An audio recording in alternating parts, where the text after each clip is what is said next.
innovation na makambo ya mpepo tope aviation na RDC. Compagnie africaine d'aviation CAA na mokuse alela yango minu na nenga kosakana tedi et commandé domaine na ye après réception ya premier Airbus A330 oyo CAA yaka nango mikolo eleki yango nde sukisaka masolo ndimela ngai mwana Kongo ke CAA auti lisusu kobambola koko na botu na domaine aérien avec arrivée pe réception ya deuxième avion esika Airbus A330.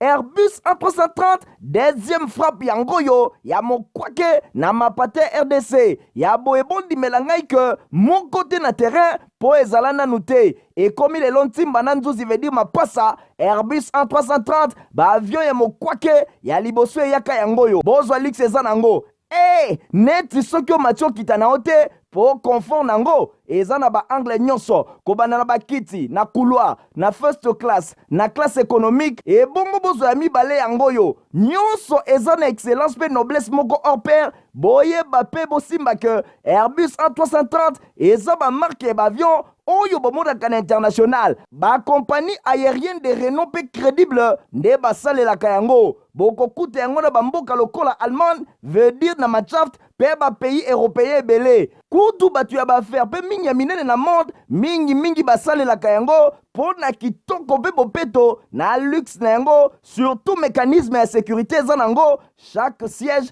ndenge kaka boza komona eza na mwa mini télé oyo kotalela bafilme ennui, fatigue, okotika la koyoka yango te USB na pointe pour na chargement ba téléphone tope ba utilité mosusu Airbus A330 ya mibale ya CAA ekomi eza na deux classes first class pour na bino ba grand monsieur na ba grande dame pe ba personnalité misusu ebele avec 36 sièges classe économique pe ezali po na bino bosalaka baaffaire pe bato nyonso ba amoureux ba voyage avec 267 sièges mokoka sala voyage dans ba meilleures conditions ndenge nanu ezala te avec Airbus A330 ya mibale ya CAA avion ya sika oyo euti kokoma ekwei deja na mabele timba na nzuzi lelo mibale moko te na Congo bana Congo pe bapaya basepeli oui CAA mfumu na ba innovation deuxième avion Airbus A330 yango ekomi. Merci pour vos belles bossa à télévision. On a bien pour la colonne d'info, la journal, il y a peuple pour le peuple. Merci, na fidélité, peu confiance. Pour continuer à causer un ango, na journal, na binoto, pour la journal pour l'ensemble de chef de l'État Félix Antoine Tshisekedi Tshilombo à celle qui discours pour la nation. Pour la samedi 10 décembre, Liboso, il y a deux chambres réunies en congrès. Héritier Mapignon, il y a détail. Devant Assemblée nationale, Sénat, Basangana Kina Congrès, président de la République Félix Antoine Tshisekedi Tshilombo a rendu compte de progrès enregistré dans la réalisation et engagement contenu dans le programme et action du gouvernement 2021-2023. Objectif est à concourir dans l'avènement et État fort, prospère et solidaire. Autour de l'axe prioritaire local, la restauration, il y a kimia, sécurité, renforcement et autorité de l'État, relance et économie nationale, assainissement et gestion des finances publiques, lutte contre la corruption, la forme et protection et environnement, amélioration qualitative, il y a conditions de vie à la population, couverture et santé universelle, mise en place il y a gratuité et enseignement de base, autonomisation il y a bassi, promotion il y a entrepreneuriat il y a jeune globalement, et ça que saluer à Kumisaki Moussala, il y a premier ministre Jean-Michel Samalukonde Kenge et longo na équipe na Mobimba Ndenge Bazali Kosala, chef de l'État à Talisaki qui est stabilité et cadre macroéconomique, résilience et économie congolaise, liboso ba choc exogène, amélioration ba taux il y a dessertes en électricité, pays ya mai yango ezali ba performance et mobilisation aussi ba recette publique, signature ya ba accord ya ndenge na ndenge, pays sous mise en œuvre ya programme ya 145 territoires où yo succès ya mise en œuvre ya gratuité et enseignement pays biloko ya ndenge na ndenge na contexte oyo mboka ezali kosala face na agression et outi na ngambu ya Rwanda likambu ya ba élection yango pe ezalaki abordé et pas ya chef de l'État pour na Félix Antoine Tshisekedi Tshilombo pour na kobattre la jeune démocratie ya mboka na biso esengeli cycle électoral ezala respecté na tina wana atalisi ke 2023 ekozala année moko ya ba élection ba doute ezala te par rapport ya calendrier oyo seni abimisaki boye chef de l'État abordaki ba point nyonso ya makambo oyo etali République démocratique du Congo. totikala kaka na masolo ya chef de l'État Félix Antoine Tshisekedi Tshilombo pour la signaler bino que ba magistrat ba prêtaki serment week-end de l'équipe liboso ya chef de l'État bolanda commentaire oyo ya Jadine Malembe. Ezalaki samedi 10 décembre 2012, 9 hauts magistrats, c'est-à-dire 3 premiers avocats généraux, puis 6 avocats généraux, prêtaki serment devant magistrat suprême de la République, président de la République, Félix Antoine Tshisekedi Tshilombo. Tokoki kotanga lokola magistrat Tulubaki, magistrat Likoko, magistrat Pongo, bangonde ba premier avocat généraux, magistrat Ndaka, magistrat Bonane, magistrat Masiala, magistrat Kasongo, magistrat Kongolo, pe magistrat Iyeli, lokola ba avocat généraux près à cour constitutionnelle. Bosimba ke président de la République Félix Antoine Tshisekedi Tshilombo azalaki accompagné na ba membre ya bureau ya 2 chambres ya parlement, bureau ya conseil supérieur ya magistrature, pe ba personnalité ya ndenge na ndenge bazalaki présent na cérémonie solennelle oyo. Premier ministre Jean-Michel Samaye a qui parole le week-end de l'équipe na 10e sommet et organisation à État d'Afrique ya Caraïbes Pacifique kuna na Luanda na Angola et pa wapi akenda qui co-représenté président de la République Félix Antoine Tshisekedi Tshilombo. Nadine Asson a pesi binoba détail. Devant le chef d'État, pe gouvernement membre et organisation Oyo, Union européenne, pe Nations Unies, Premier ministre Jean-Michel Sama Lukonde Kenge a condamné actes et instabilité Oyo ezali kosale matango nyoso et pas groupes armés, pe mouvement terroriste na Afrique en général, pe na République démocratique du Congo et pas Iwapi, Rwanda azali ko apporter soutien na ye et pas terroriste ya M23. Sama Lukonde Kenge a lobi na sima mokongo te a dénoncé yango na mongongo makasi agression rwandaise oyo lelo eza na base ya crise humanitaire na parti ya mboka oyo e compté lelo massacre ya ba population civile et pa iwapi dernier kanango ezali bongo oyo ya Kishishe et pa iwapi e causé plus de 200 morts pour Sama Lukonde Kenge. Instabilité ya Afrique en général et engendrer bamo oyo eza ko empêcher continent et connaître développement et assurer bien-être ya ba population. République démocratique du Congo eza ko figurer parmi ba pays oyo bazali le plus frappé na situation ya instabilité. Bosengeli koyeba ke premier ministre a réaffirmé sous position ya pays solution oyo République démocratique du Congo ezali ko occupé na matière ya ko lutter contre réchauffement climatique pe à profiter pour na ko solliciter na compensation ya ba population oyo bazali ko vivre grâce ya bazamba. Tobeta bongo masolo mususu ba élève stagiaire ya 3e protection ya école de guerre ya Kinshasa basalaki week-end de l'équipe visite na base militaire na bango kuna na Kitona. Stéphanas Kande azaki sur place na compte Infolinga.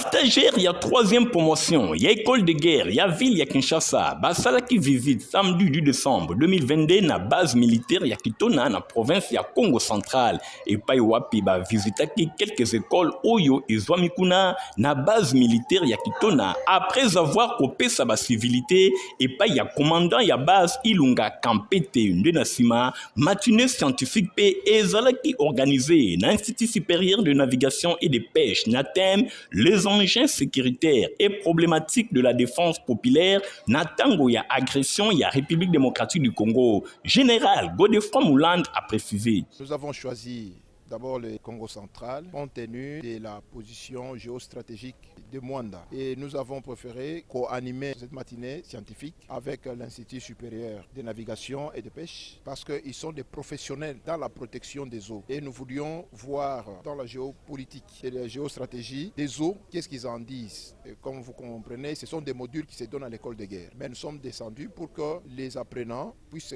comprendre quelle est la vision des hommes du terrain et les scientifiques. Je peux dire que je me sens vraiment heureux parce que les objectifs pédagogiques ont été atteints. Nangambu na epe professeur Mavwemba, DG ya ICNP, Aloba Kiboui. Nous, un honneur, je l'ai toujours dit, l'école navale, c'est une pépinière de l'armée, une arrière-garde de l'armée. Maintenant que le général est venu nous découvrir, j'ose croire vraiment que les choses vont changer chez nous et que même nos étudiants vont comprendre qu'ils ne sont pas n'importe quel étudiant. Bosimba Kemobembo Oyo, yaba étudiant en enseignement militaire et Kozalati le 13 décembre 2022 et Paiwapi 24 officiers Mobimba, Baouti na différents pays d'Afrique, bako profiter na occasion pour na kosangisa théorie na pratique Oyo bazali koyekola. Honorable sénateur José Makila Soumanda Aoutaki ko réhabilité l'établissement scolaire Peba centre de santé na territoire ya Gemena kuna na province ya Sud Ubangi. Nadina Sona ba précision.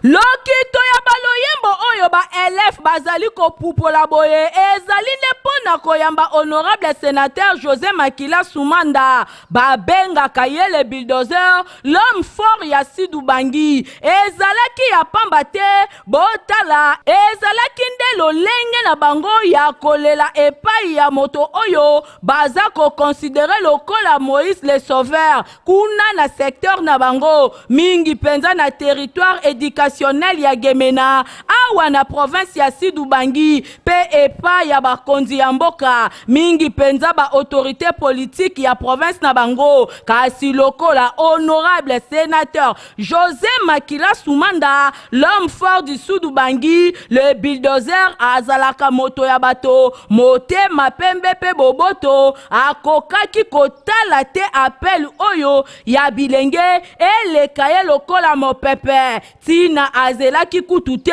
l'homme aux actions directes et visibles José Makila a réhabilitaki na misolo na ye moko plus de 10 écoles oyo ezalaki ya matiti esika bana bazalaki kotanga na ba condition ya kopola na ba village ba localité pe ba groupement ya secteur Nguya na territoire ya Gemena ko banda na epe Munzale oyo ezwami na groupement ya Bobeltwa wapi epai bâtiment na bango ezalaki ya matiti bon ezate tableau kutu kolobate bâtiment etongami ya sika akeiti na complexe scolaire Nzomba na Boya Malanga wapi epai ba élève bazalaki kofanda na mabele pe libanda moko pe simbiriki akoki koleka na esika mwana atanga distraction na distraction ko banda lelo ba condition mabe oyo nyonso abu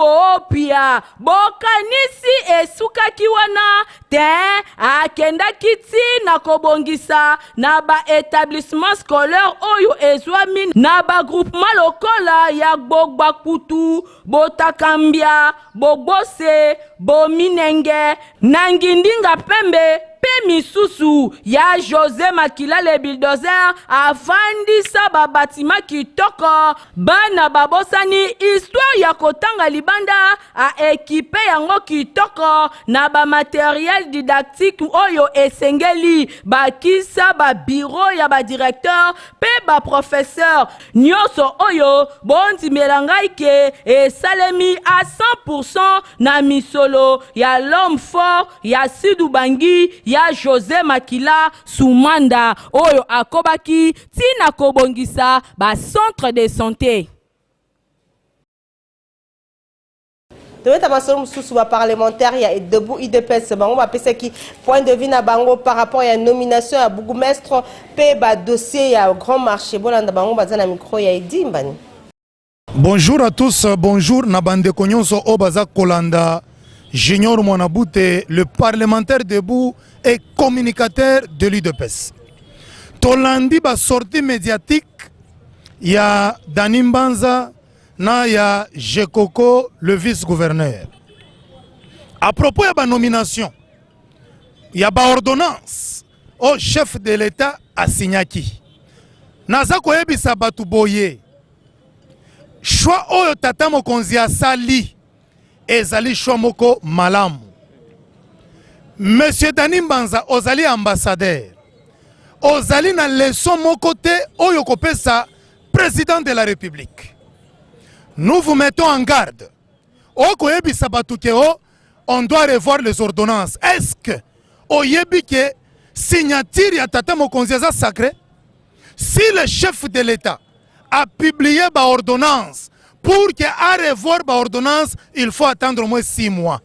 Est-ce que nous devons attendre 6 mois parce que toi Dani Mbanza na ba groupe oyo ba infiltré inafek. Na okoyebisa boy. Yo d'abord au Telemela Gineval Kitungwa. Au boya à côté d'une assemblée provinciale. Mais bato inafek. Vous devez ouvrir les yeux. Pourquoi toujours tribalisme? Katanga eza ya binote. Katanga appartient aux Congolais. Katanga appartient aux Congolais. Mais tokomi kaka Katanga, Kasai, Katanga. Non. Biloko wana toboyi. Monsieur Jekoko, Aselo, Augustin Kabuya, Bazali, ba camarade na yote. Bazali ba autorité. Si Augustin Kabuya chaka kombo na yote, ongobi ma vice-gouverneur te. Ngobila a escroqué ba Kinois. Alobaki na biso ke toko fete na Zando. Zando eza wapi? Ce que nous refusons dans notre régime, c'est l'escroquerie politique. Zando eza wapi? Soko yebaki ki ozala ki prêté. Pourquoi au déplacé qui chef de l'État? Pour que Aselo, Augustin Kabuya va proposer ba combo, il faut bien consulter Bino. Mais est-ce que vous réfléchissez? Biloko wana tobo yango. Et de deux, ba bourgmestre nyonso. Oyo bazali otobenga les bourgmestres sortants na sengi na IGF. Asala enquête. Bourgmestre à mon côté a voyagé. Plateforme État de droit, Kumba Makabongo, Namwana Mboka, Victor Bosukubango, Bazalaki na activité week-end de l'équipe, n'absence d'autorité morale na bango. Pour l'encoba Makamba, le Belaki, Bolanda reportage au Michael, Brice Toto et Olongona Dimbani Baselego. Plateforme État de droit, ya mwana mboka Victor Bosoku et Kaka, les leaders de jeunes, Bakisele les fils de l'homme, le jeune innovateur, Basalaki mo bangé na réunion avec 3 points dans ordre du jour, soutien na soldat na biso ba FRDC, mobilisation pour l'enrôlement, absence ya coordonnateur national, les jeunes innovateurs, les fils de l'homme, Victor Bosoku et Kaka, Oyo Azako Bela, Tindenge Tozolo Babwebondi Melangai que 3e point onde, ezalaki sujet mo kwake, Oyo État de droit ba butela ki c'était pour ba membre ya plateforme Oyo ba lieminu na nenga kosakana te bazana kanda makasi après hospitalisation ya coordonnateur national pour aouta ki kozala séquestré et pas ya DGA de Gérard kuna na mboka Kolwezi na dernière mission de service officiel Oyo auti kosala kuna na mboka ya Kolwezi nenge tolobi na province ya Lualaba nzoka mission wana ezalaki ya contrôle recommandé et pas ya DGA moko ya de Gérard mwana mboka Jean Parfait Tabala mwana mayele boye ba membre État de droit o ezali plateforme ya Victor Bosoku et Kaka les fils de l'homme baza koyeba te wana ezali tobenga na lopoto le duel au sommet tobi tumba ya banzoko po ba matiti ekufa pe mona pasi lelo Victor Bosoku et Kaka abimi victime Kaka pona ko servi ekolo DGA de Gérard kuna na Kolwezi ami komisa na yanke ba séquestré na chambre na ye hôtel na ba policier na ye lelo yo abeli ya koti hôpital Kaka pona séquestration wana nzoka population générale asepeli na mosala o DG Jean Parfait Tabala na équipe na ye o atindaki en mission bazalaki kosala en tout cas ba membre ya plateforme État de droit ya Victor Bosoku et Kaka balobi ba kotika dossier oyo boyete il faut ba mona clair DGA oyo mikomisa yakuza akoyeba ke na mboka oyo mibeko ezalaka absence remarquable ya coordonnateur et initiateur ya plateforme État de droit monsieur Victor Bosoku absence na ye pour écouter na likama ya mosala azalaki na mission de service na province ya Lualaba précisément na Kolwezi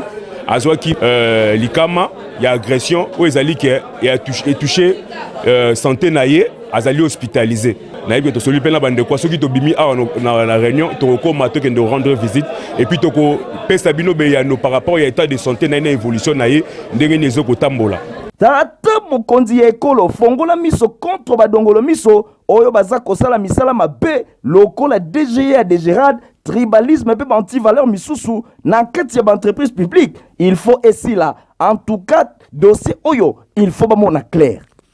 Depuis samedi 10 décembre, artiste musicienne Tchala Mwana Mamu National et Atika Kibiso Nantina Wana Jadine Malembe a Selmino parcours naï.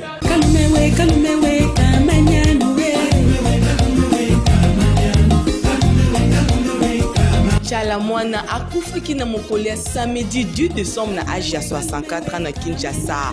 Azalaki surnommé la reine des Moutouachi, musique moko traditionnelle ya Kasai. Tchala Mwana ayebanaki mingi na Afrique de l'Ouest na Benin.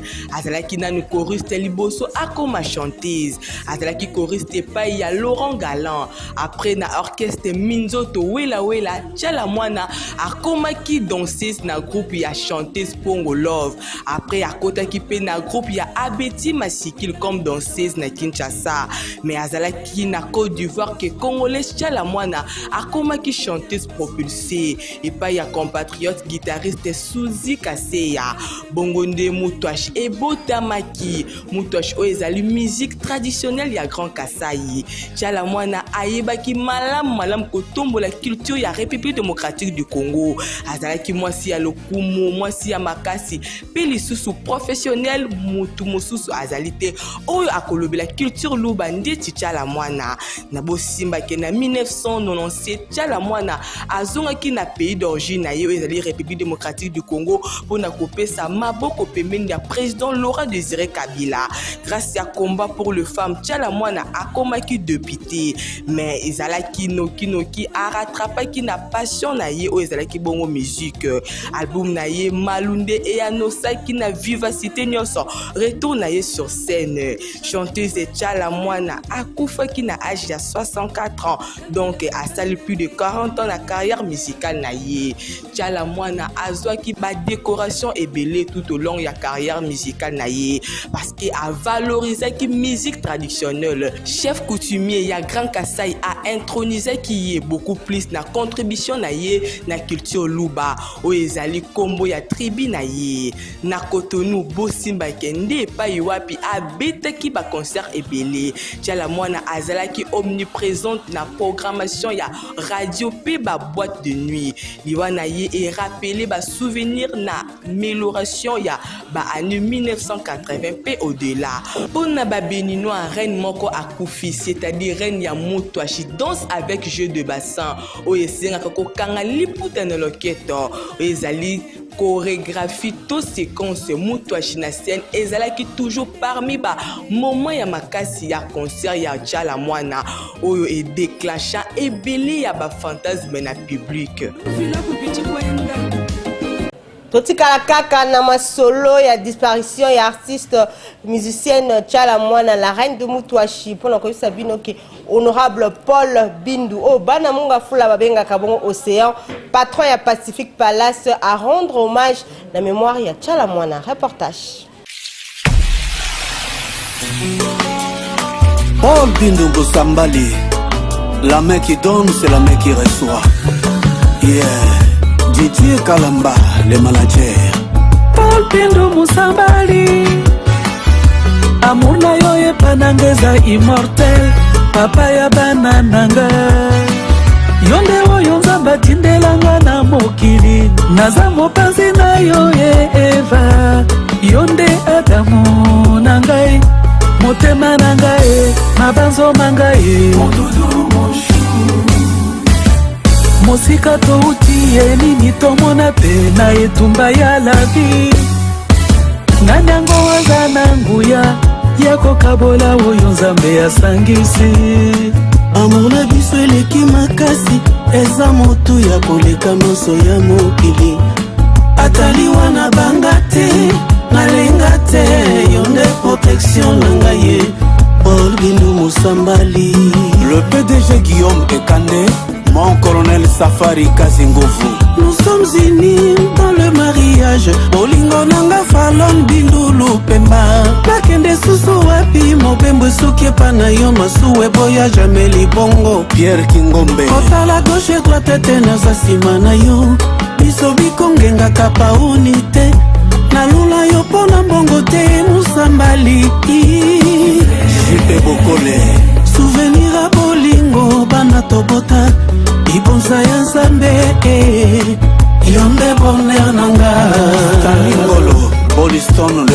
certifié. C'est tout là, c'est ma body. Musambali, yangana yo ekoma lokola mapasa. Chérie, mon amour, kosa numéro nanga ya sapato. Imelanga nyoso bolingo na yo te. Yango eleki richesse nyoso ya mokili. Kosa bonheur nanga. Professeur Okito Nganjo, mon major la joie Mokango. Olbindu, Musambali, yangana yo ekoma lokola mapasa. Yangana yo ekoma lokola mapasa. Kosa numéro nanga ya sapato. Imelanga nyoso bolingo na yo te. Yango eleki richesse nyoso ya mokili. Kosa bonheur nanga. L'œil de papa, Shekina Bilou. Nous sommes unis dans le mariage. Bolingo nanga ezayo. Nakende susu wapi mobembo suke pana yo masuwe boya jamais libongo. Adolonga lula. Kota la gauche droite te nasa sima na yo. Biso bikongenga kapa unité. Na lula yo pona mbongo te Musambali. Maître Moussaba. Souvenir a bolingo bana tokota. Ibonza ya Zambe. Yonde bonheur nanga. Pacific Palace. Esika ya bote de malamu.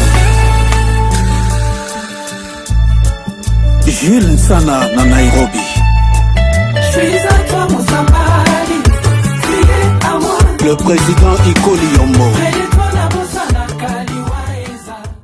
Pasteur André Tissaou asalaki mokola samedi 10 décembre na communauté le gagneur d'âme kuna na commune Bandalungwa vernissage ya livre naie évangile dans la cité. Nadina son apesibino ba précision.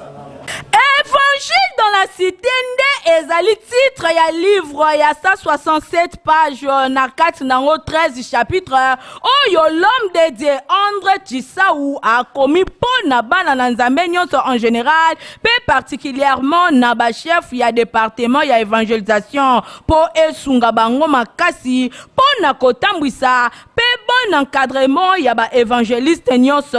Cérémonie ya vernissage et bandakate et bandi kitoko na prière ya kafu kafu ya pasteur Beni Amouli Kalala ya communauté les gagnants d'âme kosilisa na ye prière mbala moko pasteur Zachary Sevekese oyo azali numéro 1 ya ba édition Livingstone House et Sikawapi ba éditer livre évangile dans la cité azwaki maloba et pa yuapi atalisaki ndenge mosala oyo eza kosenga ba sacrifice ebele. Malgré ça peut-être nous avons sous na kati ya frigo biloko ebele c'est-à-dire biloko za no ebele pana biso na to silisi ko sala yango te ndi yango moni baza ko landana mais to programme ki bango biso pe bazali on va présenter ba livre na bango te et pas dans biso na édition na biso de Livingstone House. Présentation ya livre évangile dans la cité et Salemaki Kitoko avec impact et idéologie et pas naemoko pasteur André Tissaou tellement que a expliqué qui en très bien nde epesa kinzela na révérende Déborah ayeba na ko baptiser pe ko sala vente ya livre oyo na micro ya info lingala bolanda pasteur André ndenge alobi. Pardon, tu vas na motema pona batu kotindika bato batia sango malamu yango tokomi nkanda oyo tokoki kozwa ngo na Livingstone House ezali ndako oyo pasteur Zakaria azokamba to mpe na église gagneur d'âme bisika nyonso ezali to mpe moto akoki kobenga biso ata na numéro ya telefone mpasi na totiango na baplateforme mosusu te akobenga biso na 081 736 58 bongo akozwa biso tokoyeba koyebisa ye bisika nini akozwa mkanda oyo. Na sepeli tata oyo. Il est un chef de département d'évangélisation. Il est venu négocier comme Nicodème. Nicodème. Omitungisa maki mingi na maladie oyo etali coronavirus yebake kisi ya sikebimi na kombo ya mana covid eza kosunga ba congolais. Le monde vit sous l'emprise de notre ennemi coronavirus qui a semé la désolation dans les familles ainsi que dans les mondes pour tenter de se rendre des recherches et expériences sur les plantes médicinales a inventé Manato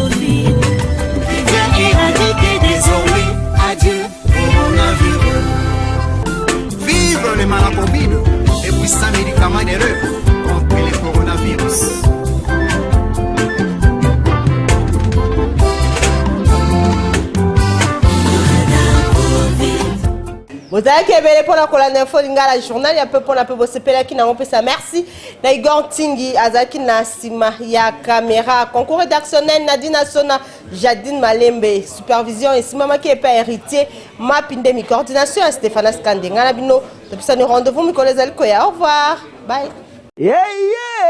Innovation na makambo ya mpepo tope aviation na RDC compagnie africaine d'aviation CA na mokuse alela yango minu na nenga kosakana tedi et commandé domaine na ye après réception ya premier Airbus A330 oyo CAA yaka nango mikolo eleki yango nde sukisaka masolo ndimela ngai mwana Kongo ke CAA auti lisusu kobambola koko na botu na domaine aérien avec arrivée pe réception ya deuxième avion esika Airbus A330 Airbus A330 deuxième frappe yango yo ya mokwake na mapate RDC ya boebondi melangai ke mon côté na terrain po ezala nanu te ekomi lelo ntimba na nzuzi veut dire mapasa Airbus A330 ba avion ya mokwake ya liboso eyaka yango yo bozwa lix eza nango neti soki omatio kita na ote po confort nango eza na ba angle nyonso kobanda na bakiti na couloir na first class na classe économique et bongo bozo ya mibale yango yo nyonso eza na excellence pe noblesse moko hors pair boyeba pe bosimba ke Airbus A330 eza ba marque ba avion oyo bomonaka na international ba compagnie aérienne de renom pe crédible nde basalelaka yango bokokuta yango na bamboka lokola Allemagne veut dire na Machaft pe ba pays européen ebele kutu batu ya baaffaire pe mingi ya minene na monde mingi basalelaka yango po na kitoko pe bopeto na luxe na yango surtout mécanisme ya sécurité eza nango chaque siège ndenge kaka boza komona eza na mwa mini télé oyo kotalela bafilme ennui, fatigue, okotika la koyoka yango te USB na pointe pour le chargement ba téléphone tope ba utilité mosusu Airbus A330 ya mibale ya CAA et komi eza na deux classes first class pour na bino ba grand monsieur na ba grande dame pe ba personnalité misusu ebele avec 36 sièges classe économique pe zali pour na bino bosalaka ba faire pe bato nyonso ba amoureux ba voyage avec 267 sièges mokoka sala voyage dans ba meilleures conditions ndenge nanu ezala te avec Airbus A330 ya mibale ya CAA avion ya sika oyo uti kokoma ekwei deja na mabele timba na nzuzi lelo mibale moko te na Congo bana Congo pe bapaya basepeli oui CAA mfumu na ba innovation deuxième avion Airbus A330 yango ekomi